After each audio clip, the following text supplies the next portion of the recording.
Well, it's a couple of days later, and the ground beef has all been processed, allowed to cool, the rings taken off, the cans washed, and I'm ready to label them.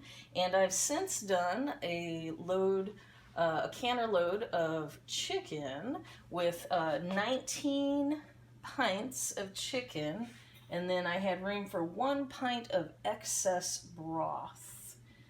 So all of the chicken and all of the beef is canned up. For us, this is probably 3 to 4 months worth of chicken. Each pint represents a shared meal between Katie and myself when we make something, and you know, we might use a pint a week. And then same for the beef. We have 30 pints of beef. Oh, but we lost 2 pints because I was cocky and I didn't check the seals before I went to bed. So when I finish a canner load and I set them out on the counter to cool, I listen for the pops, which I believe I showed you some of those in the video. And what I want to make sure is all of the lids have depressed, meaning there's a lower air pressure on the inside of the jar and a higher air pressure on the outside. And what that means is the atmospheric pressure outside of the jar is literally pushing this lid down, forcing this lid onto the top of the jar, and there is less air pressure inside. Therefore, the fluid and the food and the air inside cannot push the lid off. All right, so there's a little bit of the air pressure science behind it. High pressure outside crushes the lid down onto the jar. Low pressure inside cannot counteract that, so the lid stays put. Okay, so what happened with the beef is I had 2 that did not depress. And I did not immediately put the beef in the refrigerator on 2 pints that did not depress. All right, oops. So last night I was really careful to make sure all of these popped before I went to bed, because if they hadn't, I would want to put it in the refrigerator and use it right away, or if it were a bunch of them, reprocess them right away. Anyway, I wanted to show you how the rings should come off very easily after you do the processing. So hopefully this one will show. When I put the rings on before processing, I just barely finger tight, like the amount of pressure 3 fingers easily puts on. I use that much pressure to tighten the rings. I leave them quite loose, and the reason being is during the canning process, this here fluid and food inside, along with the air pocket inside, is going to expand. And when it expands, the air inside is going to push out through the lid. So you want the lid a little bit loose, kind of finger tight is what we call it, so that air that was in here when I first closed it can escape. Therefore, when it cools, the pressure will lower on the inside, be greater on the outside. So if you tighten the rings too tight before you do the canning process, the air inside can't escape.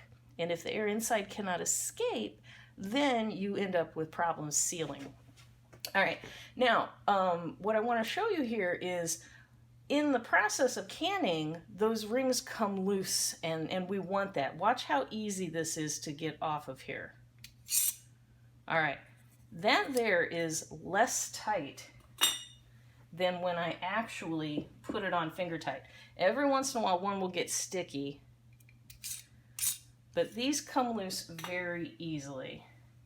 Sometimes I can do it without even holding the bottom of the jar.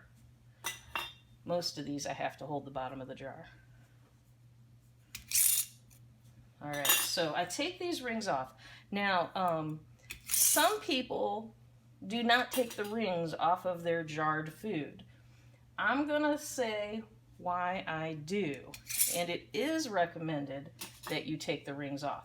The reason I do take the rings off is so I can clean this area, and right here I can clean this area and make sure it's completely free of food or anything. And then this here will sit on the shelf.